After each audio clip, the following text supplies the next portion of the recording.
మనం రెగ్యులర్గా చేసే దోశలు కాకుండా రవ్వ అటుకులతోటి దోశలు చేయండి, చాలా బాగుంటాయి. ఇవి చాలా మెత్తగా స్పంజిలాగా చాలా టేస్టీగా ఉంటాయండి. ఇప్పుడు ఈ దోశలు ఎలా చేయాలో చూసి తెలుసుకుందాం. ఒక కప్పు రవ్వ, ఒక కప్పు పెరుగు, ఒక కప్పు అటుకులు తీసుకోవాలి. అటుకులు శుభ్రంగా కడిగి పక్కన పెట్టుకోవాలి.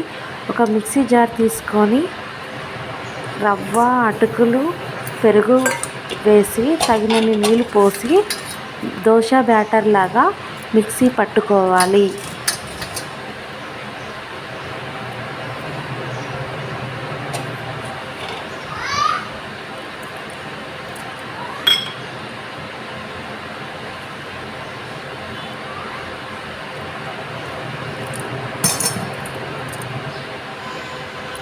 ఈ బ్యాటర్ని ఒక గిన్నెలోకి ట్రాన్స్ఫర్ చేసుకొని తగినంత ఉప్పు వేసి కలుపుకోవాలి. స్టవ్ మీద ప్యాన్ పెట్టి వేడయ్యాక ఈ బ్యాటర్ని దోశలాగా వేసుకోవాలి.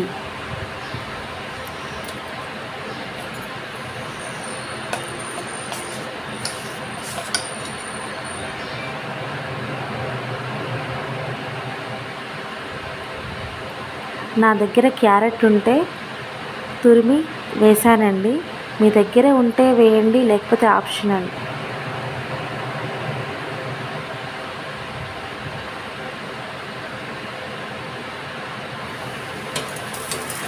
అంతే, సింపుల్.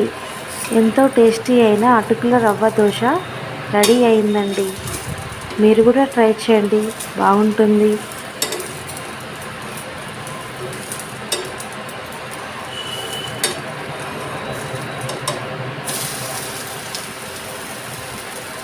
Thanks for watching.